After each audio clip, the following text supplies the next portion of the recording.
The afternoon sun cast long shadows across the polished marble floor of the Glenwood Hotel as Eleanor Washington pushed through the revolving doors.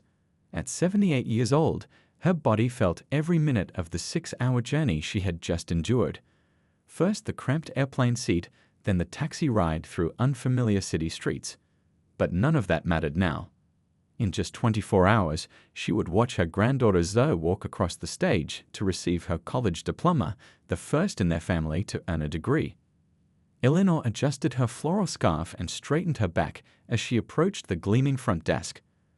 Though tired, she carried herself with the quiet dignity that had seen her through decades as a school teacher in her small hometown. The leather handbag hanging from her arm contained the neatly printed reservation confirmation she had made 3 months ago, along with the credit card she rarely used but had saved specially for this occasion. "Good afternoon," she said to the young woman behind the counter. "I have a reservation for Washington, Eleanor Washington." The receptionist tapped at her keyboard, her eyes darting across the screen. "I'm sorry, I don't seem to see that name in our system. Let me get my manager to help you." Across the lobby, partially hidden by a large potted palm, sat a man in worn jeans and a simple black t-shirt. A baseball cap pulled low over his face couldn't quite hide his distinctive features. Keanu Reeves had chosen this quiet corner of the lobby deliberately, seeking a rare moment of peace between filming scenes for his new movie. The production team had booked him the penthouse suite, but he preferred to spend a few minutes people-watching before heading up. He sipped his black coffee slowly, observing the gentle way the elderly woman spoke to the hotel staff. Something about her reminded him of his own grandmother, the same careful way she opened her purse, the patient smile despite her obvious fatigue.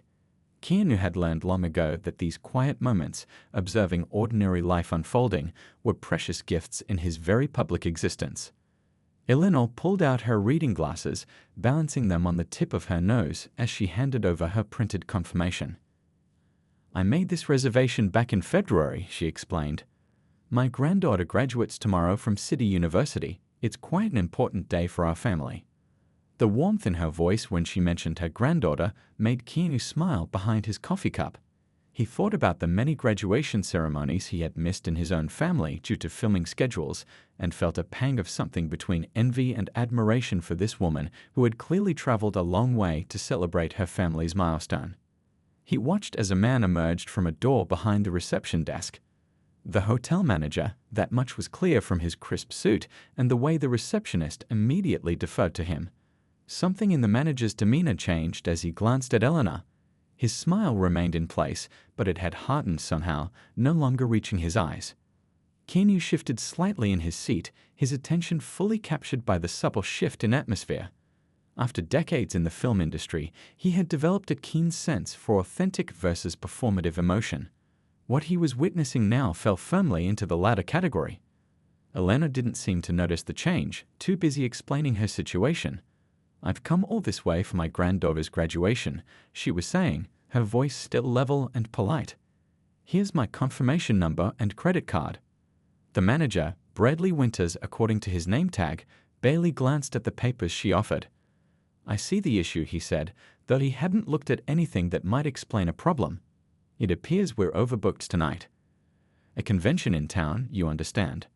From his vantage point, Keanu noticed something else. The lobby wasn't particularly busy for a supposedly overbooked hotel. He had stayed in enough hotels worldwide to recognize the telltale signs of high occupancy: extra staff called in, luggage carts in constant motion, the particular buzz of many guests coming and going. None of those signs were present. Eleanor frowned slightly, confusion crossing her face. "But I made this reservation months ago. Surely that counts for something." As the conversation continued, Keanu found himself leaning forward, coffee forgotten in his hand. There was something happening here beyond a simple booking mistake, something that made him increasingly uncomfortable as he watched the manager's dismissive gestures and heard his condescending tone. Without quite deciding to, he found himself paying very close attention to what was unfolding, unaware that he was about to be pulled into a situation that would soon capture the attention of millions. By sunset, Eleanor Washington was settled into the presidential suite on the top floor of the Glenwood Hotel. She sat on the edge of a king-sized bed, still trying to process everything that had happened. The room was bigger than her entire first apartment. Floor-to-ceiling windows offered a stunning view of the city skyline, lights beginning to twinkle as darkness fell. On the table beside her sat a fruit basket, a bottle of champagne, and a handwritten note of apology from the hotel's corporate office. She picked up her phone to call her granddaughter Zoe, then hesitated. The girl had enough on her mind with graduation tomorrow. No need to trouble her with this ugliness. Instead, she called her son Thomas. "Mom? Everything okay? Did you get to the hotel all right?" His voice carried the familiar worry of a child concerned about an aging parent traveling alone. "I'm fine, dear," Eleanor said, deciding to keep the full story for another time. "Just wanted to let you know I arrived safely. The hotel is very nice." She looked around at the luxury suite, almost laughing at the understatement.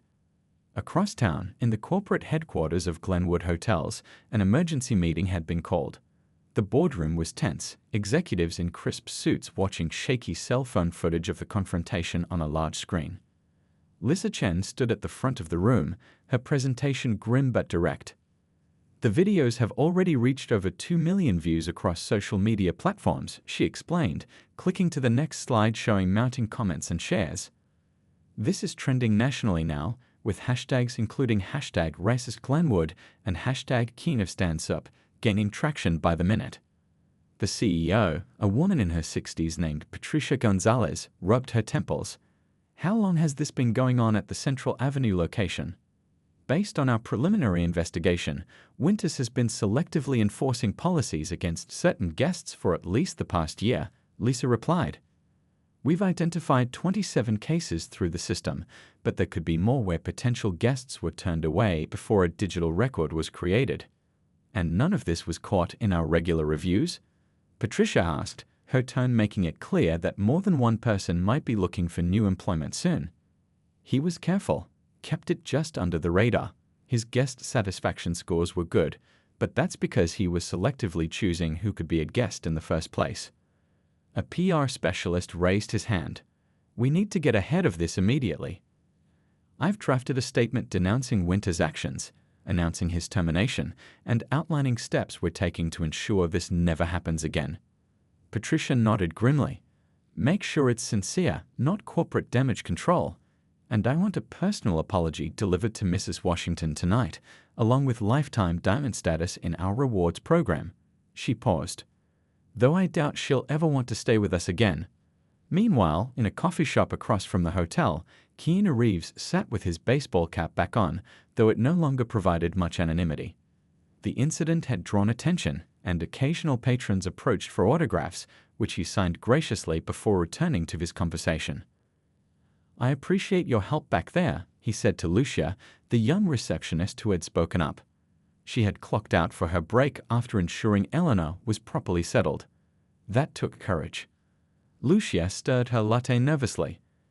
"I should have said something sooner. Mr. Winters has been doing this for months. We all knew, but everyone was afraid to speak up." "Well, you did when it counted," Keanu replied. "That matters." His phone buzzed with a text message from his agent. "Keanu, there's video of you trending everywhere. Need damage control." He smiled slightly and texted back, "No damage to control. Right thing to do." Putting his phone away, he looked thoughtfully at Lucia. "I have some connections with the hotel ownership group from a project we filmed at their Miami location last year. Would you be interested in speaking directly with them about what you've witnessed? It might help ensure real changes are made." Lucia nodded, her expression determined now. "Absolutely. Mr. Winters isn't the only problem. The whole culture needs to change." As evening deepened, Bradley Winters sat alone in his apartment, watching his professional life unravel on social media in real time. His phone had been ringing nonstop. Journalists, former colleagues, his desperately concerned mother. He had stopped answering hours ago. On his laptop screen, comment after comment condemned his actions. His LinkedIn profile was being flooded with messages. An email from Human Resources had arrived, confirming his termination for violation of company policies regarding discriminatory practices and ethical misconduct. It had all happened so fast. This morning, he had been general manager of one of the city's premier hotels. Now he was the face of discrimination on social media, his name being dragged through every news outlet and Twitter thread. All because he thought no one important was watching when he turned away an elderly black woman who had simply wanted the room she had paid for. And as Winters stared at his ruined career, Elena Washington smiled at a text message from Zoe. "Can't wait to see you tomorrow, Grandma. So proud you'll be there." The university auditorium buzzed with excitement as families filled the rows of seats, programs clutched in hands, phones ready to capture precious moments. Elena sat in the front row, exactly where she had promised Zoe she would be. Her Sunday best, a powder blue dress with matching hat, stood out among the crowd. What no one around her knew was the story behind her presence, or that the empty seat beside her was being saved for someone special. When Keanu slipped into the auditorium 5 minutes before the ceremony began, he tried to enter quietly, but whispers followed him down the aisle. Elena smiled as he took the seat she had saved. "I wasn't sure you'd come," she said, patting his hand like she might do to one of her former students. "I promised I would," he replied simply. "Wouldn't miss it for the world. How are you feeling today?" "Like I've lived through something important," Eleanor answered thoughtfully, "though I'm still not sure why it had to be me." Before Keanu could respond, the music started and graduates began filing in, their black gowns and colorful tassels creating a river of achievement and possibility. Elena's eyes filled with tears when she spotted Zoe, walking tall in her honor cords. The girl looked momentarily startled to see Keanu Reeves sitting next to her grandmother, but managed to maintain her composure as she took her place with her classmates. Across town, in the offices of the Glenwood Hotel corporate headquarters, Patricia Gonzalez was meeting with her executive team and a diversity consultant. Spread across the conference table were printouts of new training materials and policy revisions. "This isn't just about fixing a PR nightmare," Patricia was saying. "This is about examining the culture that allowed discrimination to flourish undetected, or worse, detected but ignored." Lisa Chen nodded in agreement. "The audit we've conducted shows similar patterns at 3 other locations. This is systemic, not isolated." The consultant, Dr. Reynolds, leaned forward. "Which is exactly why your response needs to be systemic as well. Training is important, but it's not enough. You need accountability measures, anonymous reporting systems, and regular audits of override logs and guest complaints with demographic data." Patricia sighed, the weight of the challenge evident in her expression. "Whatever it takes. When I started this company 30 years ago, I wanted to create places where everyone felt welcome. Somewhere along the way, we lost sight of that." Meanwhile, Bradley Winters sat in a coffee shop across from a journalist. His hair was uncombed, his usually immaculate appearance now disheveled. The reporter's recorder sat between them on the table. "Why did you agree to this interview?" the journalist asked. "Most people in your position would be hiding out." Winters stared into his untouched coffee. "Because running and hiding didn't feel right. What I did was wrong. I've spent the past week reading every comment, every article, watching every video clip." He looked up. "I thought I was protecting the hotel's standards, but I was really just protecting my own prejudices. Some would say this realization comes conveniently after you were caught." "They'd be right," Winters admitted. "I probably wouldn't have faced this part of myself without being forced to. That's the honest truth." Back at the graduation ceremony, Zoe's name was called. Elena and Keanu both stood, applauding as she crossed the stage to receive her diploma. Zoe pointed at her grandmother with a beaming smile, then did a double take at recognizing Keanu again, nearly tripping on her gown. Bradley Winters drummed his manicured fingers on the polished reception desk, his gold watch catching the light with each impatient tap. He had been watching from his office when Eleanor Washington entered the hotel. Something about her, perhaps the modest dress or worn suitcase, had prompted him to emerge, nudging aside the young receptionist with a curt, "I'll handle this." "Mrs. Washington," he said, pronouncing her name with deliberate slowness. "I understand you believe you have a reservation with us." The emphasis on "believe" wasn't subtle, implying her confusion rather than the hotel's mistake. Eleanor pulled her reading glasses down slightly, looking over them at Winters. After 40 years of teaching high school English, she had developed a keen ear for disrespect disguised as politeness. "I don't believe I have a reservation, young man." "I know I do. She pulled out her phone, something her grandson had taught her to use. I have the email confirmation right here and the charge on my credit card from February. Winters barely glanced at the screen. She turned toward him. That may be, but our system shows no such booking. Perhaps you accidentally reserved for a different Glenwood location. We have several hotels in this chain. From his corner, Keanu Reeves set down his coffee cup. The conversation had taken on a tone that seemed strangely familiar to him, the kind of interaction he'd witnessed many times before while growing up in diverse neighborhoods. He shifted in his seat, pulling his cap lower while tuning his ears to the exchange more carefully. There is no mistake, Eleanor insisted, her voice firm but not raised. I specifically booked this location because it's 3 blocks from City University when my granddaughter graduates tomorrow. She pulled out a printed confirmation. See here? Glenwood Hotel, 1420 Central Avenue. Winters sighed dramatically, as though dealing with a particularly difficult child. I see the issue now. This confirmation appears to be from a third-party booking site.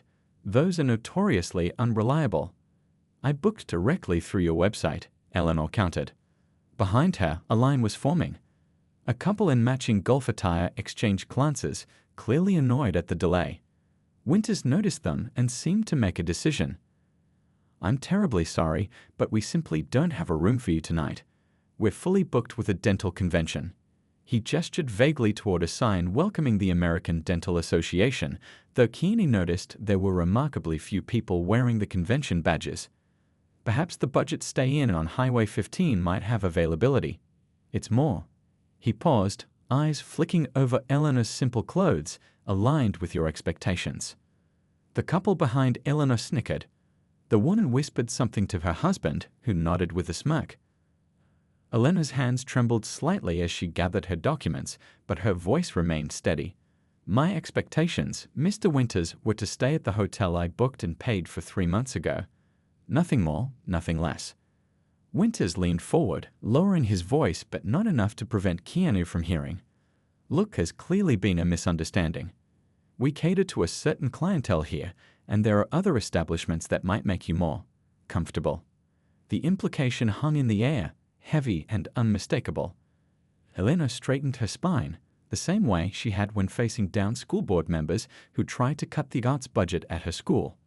Are you refusing me a room because of my race, Mr. Winters? The manager's face flushed red. I would never. How dare you make such an accusation? His voice rose, drawing more attention from across the lobby.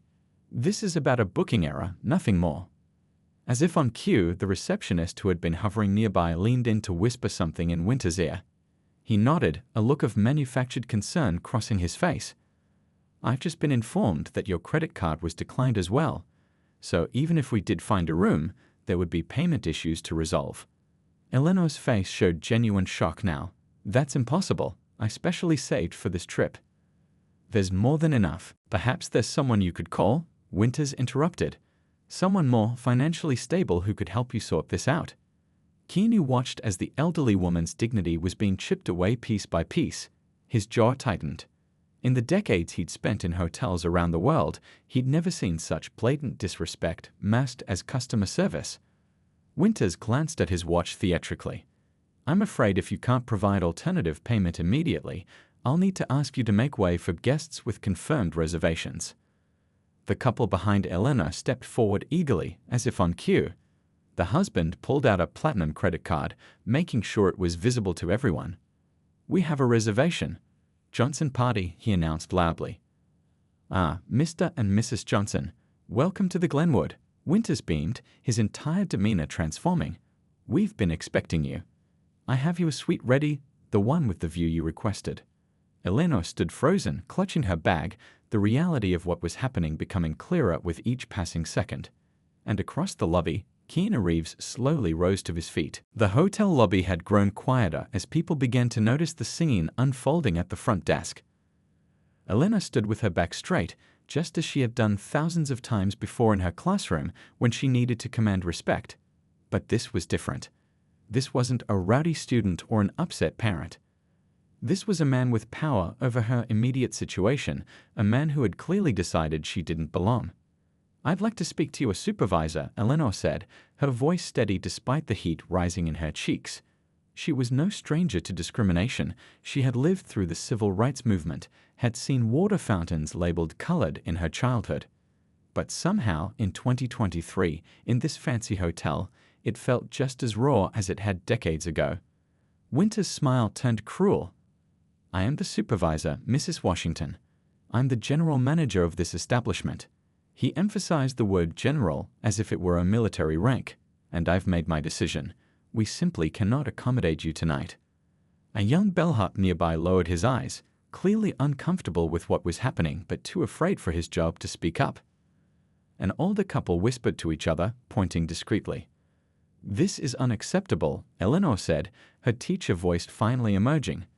"I have confirmation right here. My credit card was charged a deposit. I demand that you honor your commitment." Winter's face hardened. "You're causing a scene, Mrs. Washington. If you continue to harass our staff and disturb our guests, I'll have no choice but to call security." "Harass?" Eleanor repeated, genuinely bewildered. "I haven't raised my voice once. I'm simply asking for the room I reserved." A small crowd had gathered now, their faces a mix of curiosity, discomfort, and, from some, a hint of satisfaction at watching someone else's troubles. Elena felt their eyes on her like physical weight. She had planned this weekend for months, her Sunday best packed carefully, a small gift for Zoe wrapped in tissue paper, her speech about how proud she was memorized. And now here she stood, being treated like an unwelcome intruder. Winters must have pressed a button under the desk because a security guard appeared. A tall man with a buzz cut and an uncomfortable expression. "Is there a problem here, Mr. Winters?" the guard asked, his eyes darting between the manager and Eleanor. "This woman refuses to leave after being informed we have no room for her. She's disturbing our other guests." Winters spoke loudly enough for everyone to hear, crafting the narrative he wanted them to believe. The security guard, his name tag read Thomas, looked at Eleanor with uncertainty. "Ma'am, I'm going to have to ask you to come with me." "Young man," Eleanor said softly, "I've done nothing wrong. I have a confirmation right here." She held up her phone again, her hand shaking slightly now. "I'm a 78-year-old woman here to see my granddaughter graduate college tomorrow. Do I look like I'm causing trouble?" Thomas hesitated, clearly uncomfortable with the situation. "Mr. Winters, maybe we could check again." "That won't be necessary," Winters cut him off sharply. "I've already confirmed we have no rooms available for walk-ins. Mrs. Washington needs to leave." "I am not a walk-in," Eleanor insisted, her voice rising slightly for the first time. "I have a confirmed reservation." A woman nearby had taken out her phone and was recording the interaction. Another guest muttered something about playing the race card. Eleanor felt her throat tighten. She had promised Zoe she would be there, front row, tomorrow morning. Where would she go now? Every hotel would be booked for graduation weekend. "Please, don't make this difficult," Thomas said quietly. "Just come with me, and maybe we can sort this out in private." Eleanor looked around the lobby, at the judging eyes, at the smirking couple who had been given a room without question, at the staff who stared at their computers to avoid witnessing her humiliation. A lifetime of fighting battles just like this one suddenly felt heavy on her shoulders. She had taught her students to stand up for themselves, but she had also taught them to recognize when a system was stacked against them. "May I at least sit down for a moment?" she asked. "I've been traveling all day." "I'm afraid the lobby is for hotel guests only," Winters replied coldly. "Thomas, please escort Mrs. Washington outside." The security guard gently took Eleanor's arm.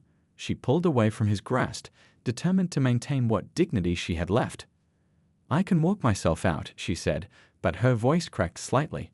She turned, clutching her purse and the small carry-on with her careful packing, and began walking toward the door. It was then that Keanu Reeves, who had watched the entire interaction with growing anger, stood up from his corner seat and stepped into Eleanor's path. His baseball cap was removed now, his famous face fully visible to the suddenly murmuring crowd. "Excuse me," he said, his voice carrying across the now silent lobby. "I think there's been a mistake." The baseball cap was gone now, and there was no mistaking him. Keanu Reeves stood in the middle of the lobby, his presence creating an immediate ripple effect. Conversations stopped mid-sentence. Phones rose in the air. Someone gasped. The famous actor's unexpected appearance had transformed the atmosphere in an instant. Eleanor, still clutching her purse with white knuckles, looked up at the tall figure who had stepped into her path. She didn't immediately recognize him. Movies weren't really her thing these days, but she could tell from everyone's reaction that this man was somebody important. "I believe there's been a misunderstanding about this lady's reservation," Keanu said, his voice quiet but carrying across the now silent lobby. He wasn't shouting, but there was a firm steadiness to his words that commanded attention. Winters froze, his mouth slightly open. The security guard, Thomas, took a small step back, suddenly uncertain about his role in the unfolding drama. You're Keanu Reeves," Winters finally stammered, his professional demeanor cracking as celebrity recognition overrode everything else. "Yes," Keanu nodded once, not interested in discussing his identity. "And you are?" "Bradley Winters, general manager of the Glenwood," he replied automatically, straightening his tie as if preparing for a photo. Keanu turned to Eleanor, his expression softening. "Ma'am, I couldn't help overhearing your situation. Would you mind if I tried to help sort this out?" Elena studied him for a moment. "I don't want special treatment," she said with dignity. "But I do want what I paid for." Keanu nodded, respecting her position. He turned back to Winters.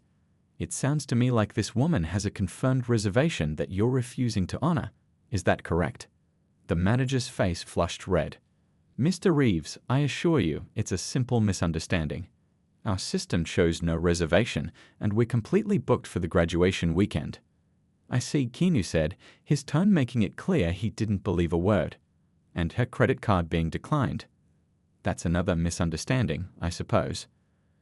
A young woman behind the reception desk, her name tag read Lucia, had been watching the exchange with growing unease. She cleared her throat nervously. "Mr. Winters, actually, I can see Mrs. Washington's reservation right here in the system." Her voice trembled slightly as she turned her computer screen toward him. It was confirmed in February, and her card wasn't declined. The deposit went through successfully. The lobby fell even more silent, if that was possible. Winter's face drained of color, then flooded with red again. "Let me see that," he snapped, pushing past Lucia to look at the screen. "That's impossible. I just checked." "You checked under Washington E," Lucia pointed out. "It's listed under Washington, Eleanor. It's right here, sir. Room 412. It's been reserved for months." Eleanor's shoulders relaxed slightly, vindication washing over her face. Keanu noticed this small change and felt a surge of respect for this woman who had stood her ground with such grace. Someone in the gathered crowd muttered he knew damn well her room was there. Another person replied, "Of course he did." Winter's eyes darted around the lobby, taking in the phones recording the scene, the famous actor standing beside Eleanor, and the increasingly hostile murmurs from the onlookers. His professional mask slipped completely. "There must have been a system error," he insisted weakly. "These things happen. Technology, you know." "Technology," Keanu repeated flatly. He turned to address the young receptionist directly, bypassing Winters entirely. "Lucia, was Mrs. Washington's room given to someone else after her reservation was confirmed?" Lucia checked the system again, her confidence growing as she realized the celebrity was on her side. "No, sir. Room 412 is still available. It's been marked as reserved since February under Mrs. Washington's name." "So there was a room all along," Eleanor said quietly, the implication hanging heavy in the air. The security guard, Thomas, had removed his hand from Eleanor's arm completely now and was staring at Winters with growing disgust. He'd taken this job to help people, not to harass elderly women.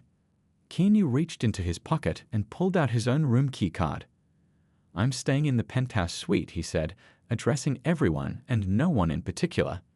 "The hotel management assured me when I booked that they maintained the highest standards of service and professionalism." His eyes fixed on Winters. "I'm not seeing evidence of that right now." Phones continued recording as hotel guests whispered to each other. A woman in a business suit who had been watching from nearby stepped forward. "I'm Lisa Chen from corporate headquarters. I was here for a surprise inspection." She turned to Winters, whose face now showed pure panic. "We need to talk. Immediately."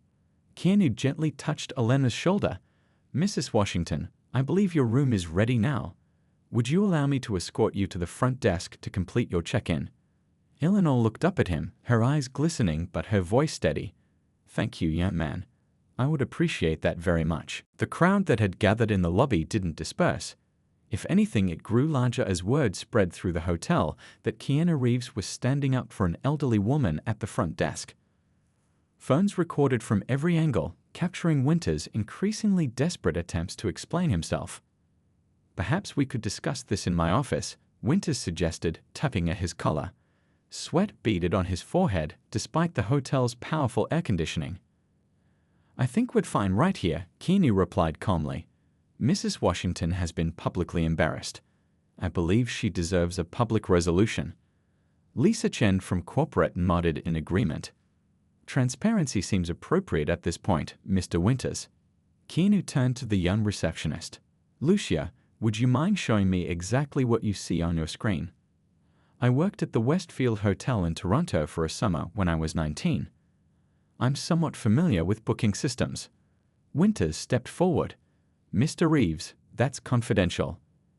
Actually, Lisa Chen interrupted. As corporate representative, I authorize it. Her expression made it clear that Winters was on thin ice. Lucia turned to screen so Keanu and Eleanor could see it. Here's Mrs. Washington's reservation, confirmed on February 12th. A deposit of $179 was processed the same day. She clicked through a few screens. And here's our current room availability. We have 7 standard rooms still unoccupied, including room 412 that was assigned to Mrs. Washington. Eleanor adjusted her glasses, leaning forward to see the screen. That's exactly right. February 12th was my granddaughter's birthday. I made the reservation as a gift to myself after we had cake. Keanu studied the screen, then looked directly at Winters. So the hotel is not overbooked, and Mrs. Washington's credit card was not declined. Those were both untrue statements. It wasn't a question. Winters' professional facade completely crumbled. Listen, we get certain kinds of people trying to check in sometimes who aren't really our typical clientele. I was just trying to maintain the hotel's standards and atmosphere.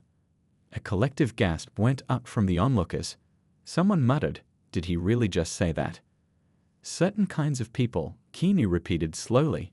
Would you care to elaborate on exactly what you mean by that, Mr. Winters? The manager opened his mouth, then closed it again, realizing there was no way to explain his comment that wouldn't make things worse. Lisa Chen's expression had turned to stone. As a company that prides itself on inclusivity and equal service for all guests, I'm very interested in hearing your explanation as well, Bradley. Thomas, the security guard, had moved to stand slightly closer to Eleanor, as if switching sides in the conflict. Mr. Winters has done this before, he said quietly. Last month, there was a family with 2 kids. He said their reservation was lost too. Another staff member, an older man in a maintenance uniform who had stopped to watch, nodded in agreement. And that professor from Japan before that. Always the same story. No reservation found, credit card problems. Lucia began typing rapidly. I'm looking at the override log now. Mr. Winters has manually overridden 27 reservations in the past 6 months. She looked up, her voice steadier now. Almost all of them were guests with names that might suggest they were people of color. The truth hung in the air, impossible to deny. Elena shook her head sadly, not surprised but still disappointed. All this because you took one look at me and decided I didn't belong in your fancy hotel? Winter's face was ashen now. That's not. I wasn't. He looked desperately at Lisa Chen. This is being blown completely out of proportion. A woman in the crowd stepped forward. I was here when Mrs. Washington first arrived. This man never even checked the computer properly before claiming there was no reservation. He just looked at her and made his decision. Another guest nodded. I saw it too. He was rude from the start. Lisa Chen turned to Winters. Your keycard, please. Consider yourself suspended effective immediately. We'll discuss this further in private, but not before Mrs. Washington is properly checked in. Winters hesitated, then slowly placed his access card on the counter. This is ridiculous. One misunderstanding and my whole career is... 27 misunderstandings actually, Keanu corrected him, pointing at Lucia's screen. And those are just the ones in the system. Eleanor, who had remained remarkably composed throughout the ordeal, finally spoke up. "I don't want anyone to lose their job because of me." "This isn't because of you, Mrs. Washington," Lisa Chen assured her. "This is because of Mr. Winter's own actions, which appear to violate not just company policy, but possibly the law." Keanu nodded in agreement. People reveal who they truly are through their actions, especially when they think no one important is watching. He looked at Winters. "The problem wasn't that you got caught. The problem was what you were doing in the first place." Winters turned and walked stiffly toward his office, followed closely by Lisa Chen, whose expression suggested the conversation they were about to have would not be pleasant. Lucia smiled at Eleanor. "Now, Mrs. Washington, let's get you properly checked in. And I believe we might have a complimentary upgrade available, if you're interested."